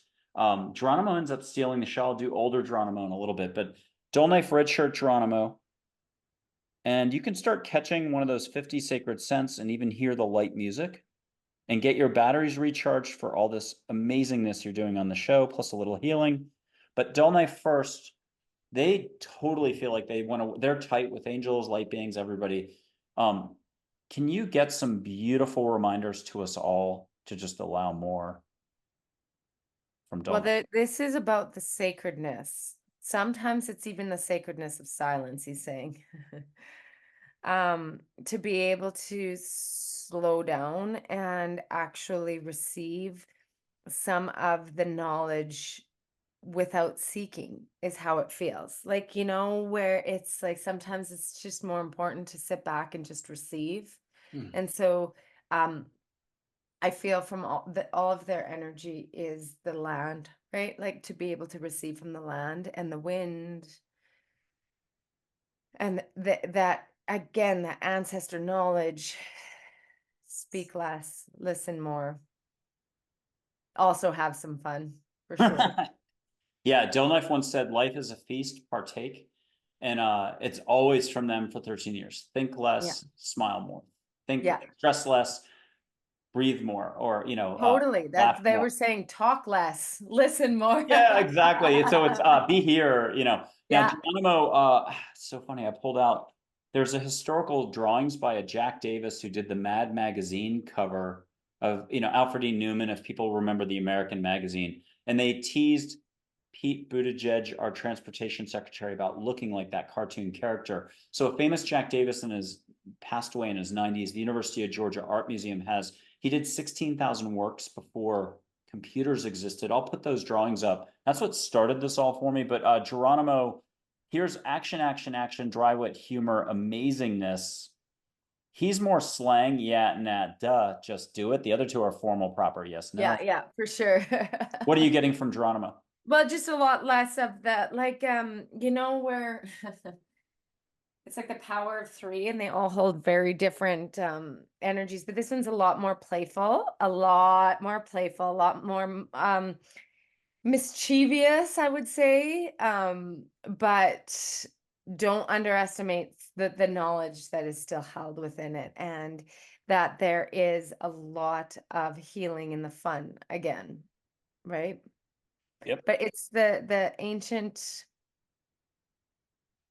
the power of three is really big, obviously, with the three of them. And it's like I see them each playing out their energies so individualized that it takes like all three to kind of make that power, that like trifecta. And I have them in light energy form. I don't have any restrictions on what I can or cannot say. I've got like 60 small photographs in a pattern on the wall in my office, but I have them in light energy form. I can never show that. But if you happen to be at my house and you're like, hey, is that the Chiefs? The answer is yes. Here's older Geronimo, because they want their historical photos used. Here's older Mhm. Geronimo, one last message or connection with him that you can share with us. Oops, sorry. Let me use two hands. And at home, you can put your hand up, feel his vibe. You can smell a sacred scent: tobacco, sweetgrass, juniper, desert pinon, pine, Douglas fir. It goes on and on and on. Ask what you need to know, what you need to let go of, start doing, stop doing. The keep doing is a compliment. So get a couple compliments. Why settle for one? Oh, on air, what's Geronimo say for a compliment to you? And you, if you want to get three, you only have to share one out loud. Well, actually, he was speaking directly on understanding the light frequency, and that just to keep going, like keep going, keep going, keep going. And it's interesting, it's like the idea that we're kind of in the in between right now, like we're moving from the perception of like someone else is always better, like this, like the celebrity mentality, and the like looking up that and the money, and like that drives. So we're kind of in between the two, of that being the old paradigm, and the new paradigm is actually like living in the light, and we're still like sharing the light, but still looking at the comments, or still looking at the subscriptions, and like, you know what I I was gonna mean? Because say, it's yeah, like audience level. yes, right? And so it's like his idea is that keep moving, because we're moving out of that. So keep moving, because the light will prevail. The light will prevail. Hmm. Keep going, because we're shifting, and we're shifting quickly. So, okay, not to, I've just done way too many mentions of like personal stuff here, but we're having a good conversation. And just to mention that my dad passed when I was 2 off the coast of Italy. It was his time to go. He knew he was going to go early. It was his thing. Um, and then my mom passed when I was turning 23. And it's been said that that's just what I needed to have happen for my path. They're loving. Hundreds of people have seen him. I'm just putting them up for 2 seconds. There's Barb and Mike Sr., and they're wonderful. They're fun. Um, but when my dad passed and the military sedan comes up, the two guys deliver the news. My mom's crushed. She's 24. A neighbor in Virginia Beach walked these 3 pictures that are hanging on the wall right there. I have replicas or reproductions, and they're that artist, Jack Davis. And this is what started the whole thing for me. Dull knife. And you can kind of tell by the shoes. Some people might recognize from the 60s, 70s, and 80s this style of drawing. If you go to Amazon Prime, this guy did the movie posters when it wasn't a photograph. You see the crazy kind of caricatures of 8 people running around, and it's a 60s, 50, not 50s, 60s, 70s movie. That's this guy often. So red shirt, gentlest mom in the world. And then finally, Geronimo. We're going to dwell on Geronimo one last time. This is a badass, really fun. Yeah, it is. It is, and he's got the rifle. But okay, Yeah. what's Geronimo's reminder, either for you, for us, for everyone? What has he got for Well, us? you have a very close connection to him, and he's very closely connected to your frequency, and how, yeah. So like you hold a lot of that, like that carefree, that guiding light, and that like I want to say like very fun, and like you don't give up on the childlike aspect and awe of perception, right? You can't take life too seriously, because that in itself is one of the old beliefs. That's the thing to keep us safe, is like you have to be a certain way in order to be perceived a certain way. And it's like he helps you stay in your light body and kind of being that. So you've always connected with him. Your self has always connected with him. Like he's been a closer guide to you. Mm. So like keep that. Like Mm. always cherish that. Do you have a request from a figure from India or Crazy Horse, Red Cloud, White Buffalo, Catwoman, if it's that direction? Einstein, anybody? Mary, do you want to? Should I put Mary up? Modern Mary, for a final. We might do Joy and Charlotte to wrap it up. And also, you'll take us anywhere you want to take us after that. But is it okay to put representation of Mary up? Yeah. Okay. There's my homegirl. Exactly. That's why. Because we talked about this before the show, and I definitely want to. Okay, so with Mary, if folks want to see, she's like pure compassion, and something's being given to everyone. She said this a long time ago, like 10 years ago. But you can look in your hand and see a little bit of rainbow light if you want at home. You can see little sparkles of rainbow light. Sparkles. Yeah. Yeah, it's your call. And then anybody who wants to bring it in for a heart, go quantum. And I should have mentioned that you've got a quantum background sometimes is the way it's described. But either way, it's just one big, happy, fluffy universe. Yeah. And yeah, you're really good with details. I love this. What's Mary reminding us about love and just being us? Yeah. Compassion, always compassion. And like, I think one of the biggest things here is, I don't know with whom this message is like really booming and comes up a lot, is that it's not up to us to change the perception of somebody's reality, right? It's up to us to live ours authentically. And the more that we can live ours authentically, the more we can light the way for others to be able to live theirs authentically. Mm. Because it is actually a part of fear that makes us believe that it is more safe for us if somebody else thinks like us, right? Mm. That's actually coming out of our ego. Mm. And really allowing ourselves to completely connect with our light, which illuminates our reality for us. The more that we can have faith in ourselves to do that, the easier it is for us to walk our path. That's it. Because when we focus on trying to get somebody else to live something that's relatable to us, that even subconsciously makes us feel more safe, because they're doing it in the way we think they should, it actually it dims our own light. It takes us away from the reflection of our highest self. So trust that because we are all connected in that source light, that they have that source within them, and it is up to them to illuminate their reality. It is not up to us to have them illuminate a reality that is more comforting for us. Mm. It actually dulls our frequency. Beautifully put. And it reminds me, it's parallel to, or it is, when people send prayers to others. I had a guest from last year who was on a few times and on a panel. She's wonderful. Teresa Shantz out of Iowa right now. She said, instead of sending prayers to somebody directly, send it to their angel team. Send that vibe, that intent. They'll know how to distribute it. And I thought, wow, I've never heard that before, and I really liked the concept. I thought that was sort of similar to what you're describing. So beautiful. So beautiful. And something that they're reminding me of right now is sometimes when we hold on to densities from memories or words that in which people have given to us, we can actually, like when we're feeling like a density or a sadness or something, without knowing the exact reason of why we're holding it, they're saying that we can simply say, this energy, which is not authentic with my higher self, I choose to release and send back to the universal love to be recycled and take back up to the light. Mm, right? And sometimes if we just integrate that into a daily practice, as I take any energy that isn't aligned with my highest consciousness and give it back to the earth, and we can visualize putting it back into the earth to be recycled into the highest consciousness, mm, right? Then it's almost like we're showering our energy body. mm. They just told me to put that in there. Incredible. Okay, you're gonna get Joy and Charlotte's photos up in front of you in just a second, and then we'll have you take us in the last few directions.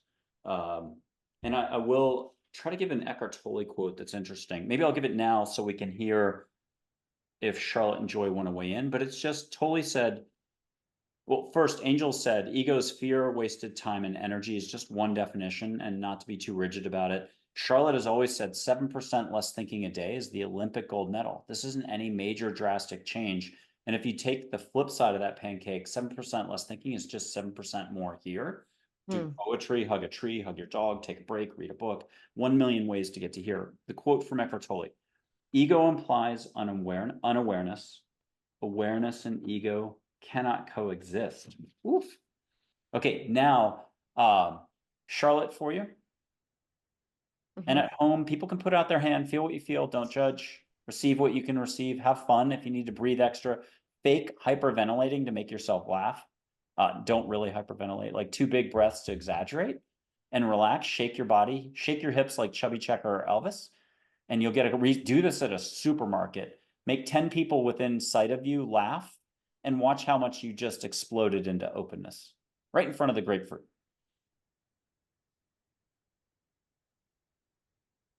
And that's how simple it is. It's like a light switch brushing your teeth, falling asleep at night. There's no try iota. Always try Archangel Gabriel. It's not about the words, it's just about being in your heart. Mhm. Okay, what did you get from Charlotte? So it was interesting because Charlotte had come through with about the learning and the teaching, and she said that if you want to actually learn how to take down the 7% of thoughts, okay? You want to actually learn how to do that, observe a child. They're like, that is your take home. Observe a child in their thought process and how they maneuver through situations because they are so instinctual. They know instinctually what they need, what they don't, what feels good, what feels so. They are leading their most authentic lives without going up here. This is a programmed response. So she's like, watch a kid, like 5, 4, 5, 6 years old. Okay, Joy's coming up next in 10 seconds, but I got to do a long time ago. Ego, compassion, and what about mankind? Big picture. Angels, Jesus, everybody weighed in with, they just chose one of the columns to answer on, and I'll pick a smattering, get your reaction. And I think it's in alignment with everything you've been saying. Michael said, ego is getting lost in thoughts regarding tasks, goals, and perceived accomplishments. Oof. Uriel said, for mankind, if more people would listen, less conflict would arise in any given situation. Fiona, who's an angel, I always blow it. I say she's like a librarian with Carol. Carol's great for real estate. Those two are actually the Akashic records, and will give you a tour with your eyes shut. Call it interdimensional travel, whatever. Fiona said, oh, and this is the quote, talking about like Earth and everything. Things don't need to be fixed, in quotes, fixed. It isn't up to humans. Let go. And then lastly, well, 2 more. Rachel, who's an angel, like Secret Service agent, fun, said about mankind: stop thinking, just smile. She kept it easy. Charlotte is the quote that I gave earlier, I think. Ego is fear, wasted time, and energy. Again, just tackling this kitty from a different direction. How are we going to describe awareness coming to man? This is an opportunity for all to grow. It's nothing to gain, nothing to lose. It's already here. Yeah, well, and ego is going to continue to try to keep us safe, right? But the thing about ego is it cannot raise at a third dimensional consciousness.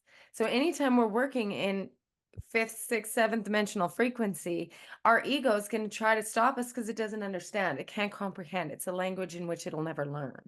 And so in a way that was developed within our humanness to keep us safe, right? But because we're ascending so quickly, we have to be able to trust outside of our thought, outside of here, and into here and having that like illuminated heart space. That's why kids are such a great representation, because they haven't been programmed yet. They're still fresh. They still hold that frequency. And so I think that the biggest thing here is when we say joy is the way of the future, it really is, because joy allows us to turn down the old programming of the past that has kept us safe, that aligns with the 3D human ego, right? We can't blame that part of self. That's a part of the humanness. That's, we came down here. And being a human is really important in this process, or else we wouldn't be here. We wouldn't be humans. It's just about human being rather than human doing, right? We're here to be, we're here to experience, we're here to sense. And so the more that we can turn down the thoughts of we should or shouldn't, and right or wrong, and allow ourselves to get into our heart space and be led from a place of joy and receptivity, then again, our illuminated perception of life becomes a lot more authentic. And then all of a sudden, doors start opening, co-creation, opportunity. And it doesn't come from a place of lack or want. It comes from a place of receiving and being. Being by doing, doing by being, doobie doobie doo. And then I would mention And so are you. yeah, exactly. Is that how it goes? I didn't even know. I don't And then a know. crop duster is what the ego is. And I'm not knocking, I mean, we got it. Thinking's not going away. It's just not in the cards for man, but you can do a little less and just be more aware. Let it be a reminder. I'm quoting angels. But the crop duster is like a half tank of petrol, and it's kind of rickety, and it's only good for about 5 minutes. It's cunning, but it ain't smart. And the heart and everybody else is in, I hate to do this, in an F-18 or better, and just able to do circles around it. So eventually it gets tired. If you can just be patient with yourself, it gets tired, it goes back to the hangar, and you're wide open, and that's when you're going to have the most fun.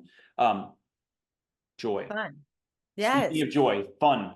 We're closing her out with this, and then you'll do your patented Lisa Richmond. Lisa, you're an incredible communicator. What does she say when I say you're an incredible communicator? What it darn straight is what I just heard yelled out. What did you hear from her? You're It's getting outed here. So how good of a communicator are you? Yeah, it is like a soul sister kind of communication. Yay. It's like a high five. You're busted. Okay. Now, what does she have for a last remind? Oh, whoa. Does she want to share through you, and you'll be breaking, it's not journalistic ground, but for me it is. What's her background? Oh, we already did it. It's really big. We'll leave it at that. Her background's really big, not from any one system. So to be honest, joy, like, She's a slipstream across the whole consciousness. well, yeah, yes, and the light source of joy.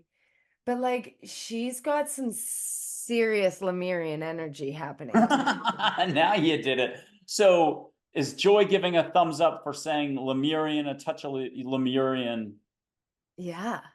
And I've been wanting to say Lemurian is often pink light, but I didn't dare say it because I don't know it for a fact. But pink and white is what I was getting. But Yeah. Like okay. when the Lemurian energy comes through, there's a lot of pink, there's a lot of like purpley indigo, very crystalline Hmm. type of energy. But like I gotta say, She'll move in the photo if you want to flash so sparkles. joy is like one of those energies that comes through that has been waiting for her turn.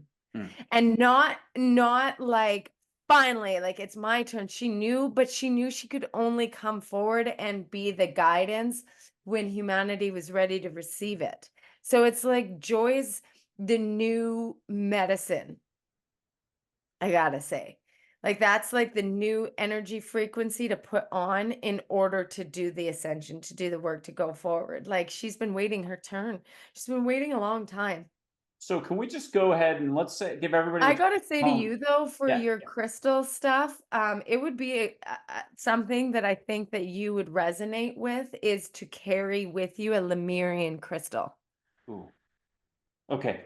Write that down. Oh, yeah, exactly. That's how I roll.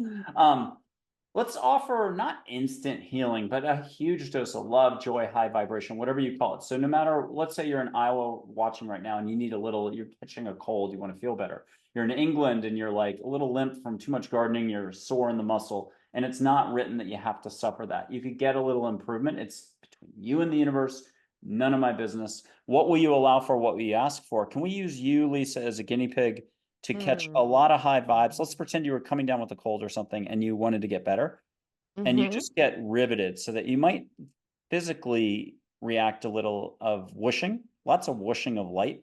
You might get pink light one way, blue light another, and then the whitish oceany with rainbow flecks in it for men, so that your brain's going to want to restrict a little bit of this ball juggling, but the brain can only block one or two of the balls. You're juggling like 8 balls right now. Mm. So it's going to reach your heart. People at home, breathe through your mouth if you can, or nose breathing, but extra. And the more those shoulders go up and down, the more you're allowing the volume goes up. And you want to catch a smell to also distract, but the smell can be healing too. It could be ancient Egypt, roses, flowers, wisteria, something really cool from abroad. Bali flowers, I don't even know what they smell like, but they're good. And you want to hear Bali, that sacred music that's just really not low key, but amazing. Yeah, there's music playing. There's Oh, definitely music and tones playing for sure, like a 528 and higher, 963 frequency, do you hertz. want tiger or jaguar? Jaguar. Okay, then you're getting 3 photos of jaguar. So I don't know if we did this before, but jaguar spirit is probably the right way to say it. Here's the authenticity version, or the jaguar spirit representing authenticity, is the best I can do.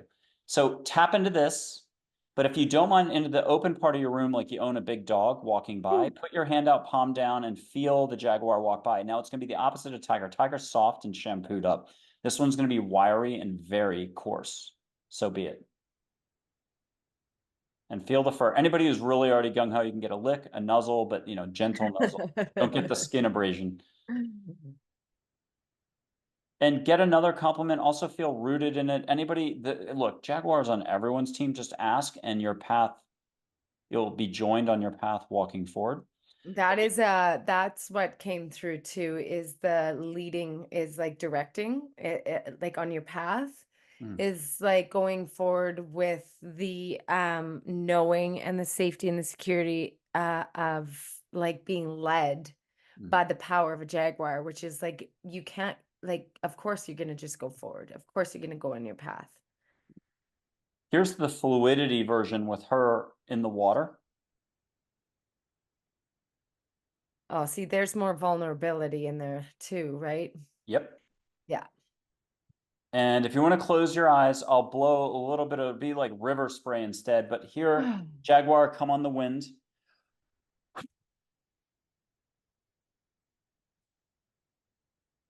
And one more insight from this photo. There'll be one more after that. That's the biggest picture of all. And I'll explain it in just a second. What do you get from Jaguar this way? Well, instantly, it's like when I was talking about the path being led for you, it can feel like the power and the confidence of a jaguar, but don't underestimate the fact that there's vulnerability when you have to be the leader. When you have to be the leader in the pack, Hmm. it is vulnerable. And just because you don't feel fearless, if there is vulnerability in it, doesn't mean that it's not the right way. It's like a confirmation that, yeah, of course. Hmm. But that doesn't stop you from heading in your path with power. And Authentic, I mean, uh, vulnerability isn't weakness. this one's the whole, no, you'll just see it in repose, where you're allowing the universe to do everything. You're watching, you're from the heart, you're in your spot, in your power. Yeah. Yeah. And anyone who wants to close their eyes and hear the jaguar, I don't know what to call it, on the air, the sound of the growl, the roar, the cry, a good cry, strong cry. I definitely can't get the word on that one. You can hear it on the air though, as if there's a jungle around you, and then just a little ways away, the jaguar is making its call into the night or day.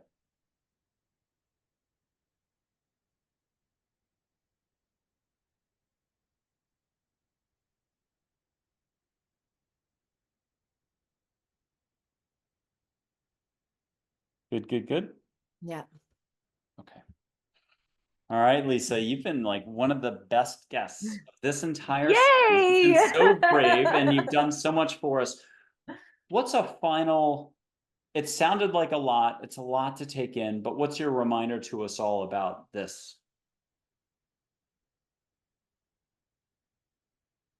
Mm, there's no mistake that you're here in this place, in this time, in this moment. And that receptivity is important in order to light your way. So, opening up your heart space with equal giving and receiving, surrender to the perception of results in order to expand your ability to receive. Relationships are important, co-collaboration, and being in your highest authentic vibration allows you to receive the unconditional receptivity of love and affection. And that trust is something that is vastly underused currently in humanity. And the energy of trust involves vulnerability and opening up your heart space. And so to be able to see clearly and move confidently forward, it's going to require a significant increase in trust energy, and that your guidance teams and the angelic beings that are here to help you are helping to create that openness to receive and understand and integrate trust. Incredible. Lisa Ooh. Richmond. Woo, that was nice. Very nice. That's it, folks. We Yay. crushed it, I think, on this show. It was incredible. Lisa Richmond, Saskatoon, Saskatchewan province in Canada. You're incredible. I recommend people check out our channel, check out our website. Thank you for being on the show. Thanks for having me. It was lots of fun.